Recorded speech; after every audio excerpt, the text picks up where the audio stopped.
پناہ مانگتا ہوں میں اللہ کی شیطان مردود سے۔ شروع اللہ کے نام سے جو بڑا مہربان نہایت رحم والا ہے۔ تارے کی قسم جب غائب ہونے لگے کہ تمہارے رفیق محمد صلی اللہ علیہ وآلہ وسلم نہ رستہ بھولے ہیں نہ بھٹکے ہیں اور نہ خواہش نفس سے منہ سے بات نکالتے ہیں۔ یہ قرآن تو حکم اللہ ہے اور جو ان کی طرف بھیجا جاتا ہے ان کو نہایت قوت والے نے سکھایا، یعنی جبرائیل طاقتور نے، پھر وہ پورے نظر آئے اور وہ آسمان کے اونچے کنارے میں تھے، پھر قریب ہوئے اور آگے بڑھے تو 2 کمان کے فاصلے پر یا اس سے بھی کم۔ پھر اللہ نے اپنے بندے کی طرف جو بھیجا سو بھیجا۔ اللہم صلی علی سیدنا محمد وعلی آل سیدنا محمد کما صلیت علی ابراہیم وعلی آل ابراہیم انک حمید مجید۔ اللہم بارک علی سیدنا محمد وعلی آل سیدنا محمد کما بارکت علی ابراہیم وعلی آل ابراہیم انک حمید مجید۔ معزز خواتین و حضرات، السلام علیکم ورحمۃ اللہ وبرکاتہ۔ 16 رمضان المبارک اور آج 27 مارچ ہے۔ آپ ملاحظہ کر رہے ہیں سحری کا سماں، 15 روز سے یہ سحر و افطار کا ساتھ آپ کا اور ہمارا ہے۔ زندگی چلتی رہتی ہے، ایونٹس آتے رہتے ہیں، سوچیں آتی ہیں، ڈسٹریکشنز بھی، یہ سب اس کا حصہ ہے اور ایک امتحان۔ لیکن آج مجھے یہ لگا کہ میں آپ سے یہ بات ضرور کروں اور اس کو ہم گفتگو میں ضرور لے کر آئیں کہ کیا جب مجھے یہ پتہ لگے ایک خبر میں کہ اسرائیل کی ہٹ دھرمی جنگ بندی کے مذاکرات بے نتیجہ ختم، جب مجھے خبر ملے کہ پی آئی اے کی ود ہولڈنگ کمپنی کا قیام، واجبات اور اثاثے اس کو منتقل ہو جائیں گے، جب مجھے خبر ملے کہ بشام کے مقام پہ چینی، ہمارے چائنیز جو بھائی ہیں وہ اور ایک پاکستانی وہ جب جا رہے ہیں اور ایک بارود بھری گاڑی ٹکراتی ہے اور وہ انتقال کر جاتے ہیں اس حادثے میں، اور وہ داسو کی طرف جا رہے ہیں اور داسو ڈیم آپ کو پتہ ہے وہ ہماری ترقی میں کتنا اہم، تو یہ خبر بھی مجھے ملتی ہے۔ تو کیا ان خبروں کا مجھ سے کوئی تعلق نہیں ہے؟ اس کا دین سے کوئی تعلق نہیں ہے؟ میں سر نے اوڑھ کے بیٹھا رہوں، میں اپنے معمولات پہ بس غور کروں اور اس کی طرف دھیان نہ دوں؟ کیا دعا ہمیں جوڑ لیتی ہے اس طرح؟ کیا جب بے اختیار آنکھ سے آنسو نکل آتا ہے، دل دھڑکتا ہے، جب کسی پیارے کو آپ تکلیف میں دیکھتے ہیں تو آپ کانپ جاتے ہیں؟ جیسے والدین بچوں کو کسی تکلیف میں دیکھتے تو گھبرا جاتے ہیں، اسی طرح ہم سب جڑے ہوئے ہیں۔ امت کا کانسیپٹ وہی اینٹ سے اینٹ، ایک دیوار کی طرح، ایک تو دوسرے پہ اثر ہوتا ہے۔ اگر نہیں ہوتا تو پھر کیا جڑت میں کمی ہے؟ ساحل ادیم صاحب وہ ہمارے سما کے ڈیجیٹل پہ پروگرام پہ جب وہ آتے ہیں اور جب وہ یہ پوچھتے ہیں کہ یہ بتائیے کہ 57 ممالک جو ہیں وہ اگر ایک فلسطینی بچی کے لیے پانی کا انتظام نہیں کر سکتے تو ان کو کس نے منع کیا ہوا ہے؟ تو اب آپ کیا کہیں گے کہ بھئی یہ تو سحری کی ٹرانسمیشن ہے، اس میں تو چھوڑیں، یہ بات تو کرنے کی نہیں ہے۔ یہ کرنے کی ہے۔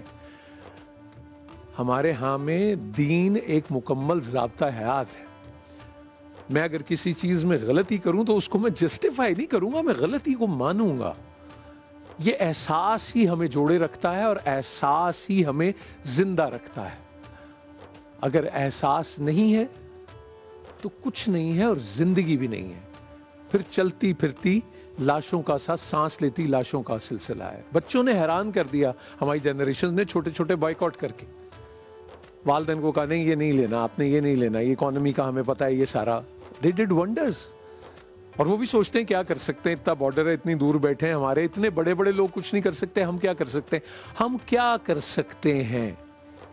یہ آج کا سوال ہے جو انشاءاللہ مجھے کرنا ہے۔ لیکن اس سے پہلے آج دل نے یہ بھی کہا کہ نبی کریم حضرت محمد مصطفیٰ صلی اللہ علیہ وآلہ وسلم کا جو خطبہ ہے حجۃ الوداع کا، آئیے آج اس کا ترجمہ ہم اور آپ سنتے ہیں اور ذرا آئینے میں دیکھتے ہیں کہ ہم کہاں ہیں اور کیا سوچ رہے ہیں اور ہم نے اس بارے میں کیا کیا۔ آپ سب کی توجہ۔ تمام تعریفیں اللہ کے لیے ہیں جو بڑا مہربان، نہایت رحم کرنے والا ہے۔ ہم اس کی حمد و ثنا کرتے ہیں اور اسی سے مدد و مغفرت کے طلبگار ہیں۔ اللہ جسے ہدایت دے اسے کوئی گمراہ نہیں کر سکتا، اور جس کو وہ گمراہ کرنا چاہے اسے کوئی ہدایت نہیں دے سکتا۔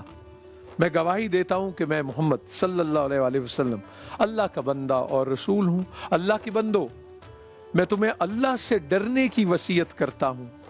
لوگو سنو، میں تمہیں بتاتا ہوں کہ شاید میں اس سال کے بعد کبھی تم سے اس مقام پر نہ مل سکوں۔ ہاں، جاہلیت کے دستور میرے قدموں تلے ہیں۔ لوگو بے شک تمہارا رب ایک ہے اور تمہارا باپ ایک ہے۔ کسی عربی کو کسی عجمی پر اور کسی عجمی کو کسی عربی پر، کسی گورے کو کسی کالے پر اور کسی کالے کو کسی گورے پر کوئی فضیلت نہیں۔ تم میں سے سب سے بہتر وہ ہے جو سب سے متقی ہے۔ تم سب آدم کی اولاد ہو اور آدم مٹی سے بنے تھے۔ تم سب آپس میں بھائی بھائی ہو۔ ہر مسلمان دوسرے مسلمان کا بھائی ہے۔ اپنے غلاموں کا خیال رکھو، جو تم کھاؤ ان کو بھی کھلاؤ، جو تم پہنو ان کو بھی پہناؤ۔ جاہلیت کے تمام خون باطل قرار دیے جاتے ہیں۔ سب سے پہلے میں اپنے خاندان کے ربیعہ بن حارث کے بیٹے کا خون باطل قرار دیتا ہوں۔ لوگوں سنو، تمہیں وضاحت کے ساتھ بتا دیتا ہوں اور اطاعت کرو، چاہے تم پر کوئی ایسا نکما حبشی غلام ہی کیوں نہ ہو، کیوں نہ امیر بنا دیا جائے جو تم میں کتاب اللہ کو قائم کرے۔ تمہارے اوپر جس طرح عورتوں کے حقوق ہیں اسی طرح ان کے اوپر کچھ تمہارے حقوق ہیں۔ عورتوں پر تمہارا حق ہے، پس عورتوں کے بارے میں اللہ سے ڈرتے رہو اور ان سے بہتر سلوک کرو، کیونکہ وہ تمہاری پابند ہیں اور خود اپنے لیے کچھ نہیں کر سکتی۔ کسی عورت کے لیے یہ بھی جائز نہیں کہ وہ اپنے شوہر کے مال میں سے بغیر اس کی اجازت کے کسی کو کچھ دے۔ تمام سودی لین دین کو آج سے ممنوع قرار دیا جاتا ہے، اور سب سے پہلے میں اس کی ابتدا کرتا ہوں۔ عباس بن عبد المطلب کے سود کو باطل قرار دیتا ہوں۔ اللہ نے وراثت میں ہر وارث کا جداگانہ حصہ مقرر کر دیا ہے۔ اب کسی وارث کے لیے وصیت جائز نہیں ہے۔ لڑکا اس شخص کا ہے جس کے بستر پہ پیدا ہوا۔ جو شخص اپنے باپ کے علاوہ کسی اور کی طرف اپنی نسبت کرتا ہے اور جو غلام اپنے آقا کے علاوہ کسی اور کی طرف نسبت کرتا ہے، اس پر اللہ کی لعنت۔ اے لوگو، میری بات سمجھ لو، میں نے حق تبلیغ ادا کر دیا اور تمہارے درمیان ایسی چیز کو چھوڑ کر جا رہا ہوں، اگر تم اس پر قائم رہے تو کبھی گمراہ نہ رہو گے، یعنی کتاب اللہ اور میری سنت۔ اگر قیامت کے دن تم سے میرے بارے میں سوال کیا جائے تو تم لوگ کیا جواب دو گے؟ سب نے یک زبان ہو کر کہا، ہم یہ شہادت دیں گے کہ آپ نے اللہ کا پیغام پہنچانے میں اپنا فرض ادا کیا، جو آپ پر اللہ تعالیٰ نے عائد کیا تھا پورا کر دیا۔ اہل ایمان کے اس جواب پر آپ صلی اللہ علیہ وآلہ وسلم نے آسمان کی طرف اپنی انگشت اٹھائی اور فرمایا، اللہ تو گواہ رہنا۔ یہ الفاظ آپ صلی اللہ علیہ وآلہ وسلم نے 3 مرتبہ دہرائے۔ اس کے بعد رسول اللہ صلی اللہ علیہ وسلم نے فرمایا، یہ تمام باتیں ان لوگوں تک پہنچا دو جو یہاں موجود نہیں۔ اس کے بعد اللہ تعالیٰ کا یہ فرمان نازل ہوا کہ آج ہم نے تمہارا دین مکمل کر دیا اور اپنی نعمت آپ پر تمام کر دی اور تمہارے لیے اسلام کا انتخاب کیا۔ لوگ اس آیت کے سنتے ہی زاروں قطار رونے لگے، کیونکہ اس بات کی طرف اشارہ تھا کہ شاید یہ رسول اکرم صلی اللہ علیہ وآلہ وسلم کا آخری حج ہے۔ خطبے کے اختتام کے بعد جب حضرت بلال حبشی رضی اللہ تعالیٰ نے سے فرمایا اذان دو، تو بلال نے اذان دی۔ اس کے بعد نماز ظہر و عصر کو ملا کر نمازیں پڑھائی گئیں۔